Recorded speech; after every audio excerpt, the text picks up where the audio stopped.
সাধারণ মানুষের মতো নয়, সে 4 হাত পা ব্যবহার করে বাঘের মতো দৌড়াচ্ছে। সেলিম, দাঁড়া! আরিফ, যাইস না, যাইস না, অন্ধকারের লগে পাল্লা দিস না। আরিফ ফকিরের কথা না শুনেই সেলিমের পেছনে দৌড় দিল। সেলিম, দাঁড়া! আরিফ প্রাণপণে দৌড়াচ্ছে। তার হাতে টর্চ থাকলেও সে সেটা জ্বালাতে পারছে না। পেছনে আলো দেখে সেলিম আরো দ্রুত দৌড়াতে শুরু করলো। সামনে অন্ধকারে সেলিমের ছায়া দেখা যাচ্ছে। সে মানুষের মতো দৌড়াচ্ছে না, বরং 4 হাত পা ব্যবহার করে কোনো বুনো জানোয়ারের মতো লাফিয়ে লাফিয়ে বাঁশঝাড়ের দিকে এগুচ্ছে। সেলিম, সেলিম, দাঁড়া! ওইদিকে যাইস না, যাইস না ওইদিকে। ওইটা ওইটা মরণের ফাঁদ।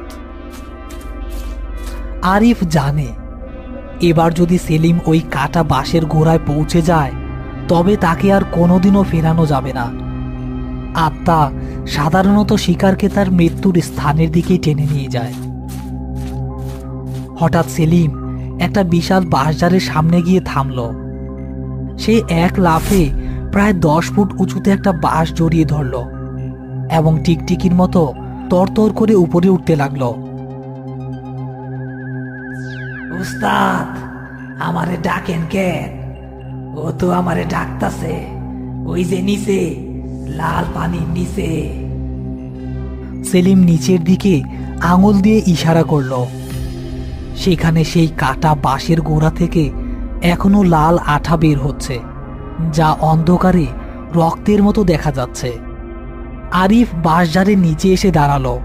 সে দেখল সেলিম বাঁশের মগডালে ঝুলে আছে, তার মাথা নিচের দিকে। ঠিক সেই সময় পেছন থেকে একটা আগুনের মশাল হাতে কালু ফকির সেখানে উপস্থিত হলো। তার গলায় হাড়ের মালা এবং হাতে একটা ত্রিশূল। আরিফ, খবরদার, বাঁশ ছুঁইবি না।